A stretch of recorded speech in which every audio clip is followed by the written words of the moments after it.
মাননীয় প্রধান উপদেষ্টার কার্যালয়ে পথযাত্রা করার সময় পুলিশের ব্যারিকেড ভেঙে তাদের উপরে আক্রমণ করে। তো সেই প্রসঙ্গে জানাচ্ছে এই পুলিশ কর্মকর্তা। চলুন দেখে আসা যাক মূল প্রতিবেদন থেকে এই কর্মকর্তা। মাননীয় প্রধান উপদেষ্টার কার্যালয়ের অভিমুখে পদযাত্রা। তো এই পদযাত্রা হঠাৎ করে দেখি যে আমাদের এখানে আমরা আগে থেকে প্রিপারেশন ছিল আমাদের মধ্যে। আমি ওনাদের সাথে কথা বলেছি।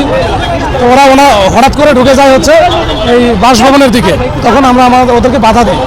বাধা দেওয়ার পরে আমরা বলেছি এদিকে যাওয়া যাবে না, আপনাদের যদি কোনো বক্তব্য থাকে বা স্মারকলিপি থাকে আমি কথা বলেছি আপনাদেরকে আমি প্রতিনিধি পাঠাবো এই কথা বললাম। বলার পরে তারা কিছু রাজি হয়েছে একটা পক্ষ, আর একটা পক্ষ এরা ব্যারিকেড ভাঙবেই। আপনারা এখানে অনেকেই ছিলেন, ব্যারিকেড ভাঙতেছিল, আমাদের সাথে ধস্তাধস্তি হচ্ছিল। আমরা কোনোভাবে কিন্তু তাদেরকে আমরা লাঠিচার্জ বা কিছু করার কোনো সুযোগ আমাদের ছিল না, আমরা করিও নাই। পরে আমাদের এসি, আপনারা জানেন যে এসি রমনাজন, ওকে হঠাৎ করে এক সাইডে ও গেছে, ওকে ধরো ব্যাপক আকারে পিটাইছে। ওর গেঞ্জি টি শার্ট যা ছিল সব ছিঁড়ে গেছে।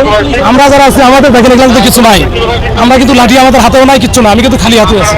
তো এই অবস্থার প্রেক্ষিতে পরে আমাদেরকে আমি নিবৃত করার চেষ্টা করি, কিন্তু তারপরে আমাদের প্রায় 7-8 জন আজকে আহত হয়েছে এবং বেশ গুরুতর আহত হয়েছে।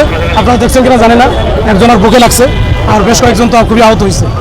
এই জিনিসটা করা এটা তো একটা মানে আমাদের হচ্ছে একেবারে সেটেলমেন্ট এগ্রিমেন্ট ছিল যে তারা আসবে এখানে, আমরা এখান থেকে আমি পাঠাই দেবো প্রতিনিধি 5 জন, যে তারা কথা বলে আসবে। তো এটা নিয়ে তার আমাদের দ্বিমত নয়। আমরা জাস্ট খালি এই জায়গাটা যেহেতু 144 সবসময় জারি করা থাকে, আমরা যেতে দিলাম না, যেতে দেয় নাই, যে আপনারা এখানে থাকেন, আপনাদের প্রতিনিধি ভিতরে যাক। কিন্তু তারা সেই কথাটা শোনে নাই, তারা কিন্তু বারবার এটা করছে। তারপরেও কিন্তু আমরা ধৈর্য সহকারে সবাই এখানে কিন্তু অবস্থান নিচ্ছি। এখানে তাদের ঢুকতে যেতে না, এটাই হচ্ছে আমাদের অপরাধ, অন্য কিছু না। এইটুকুই ছিল আমার পক্ষ থেকে।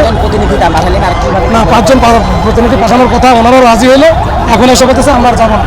তো এটা তাদের ব্যাপার, তারা আর যাবে না। আমি বাসভবনে বলে রাখছিলাম, তারাও রেডি ছিল, যেহেতু যাবে না তাহলে আর যাবে না।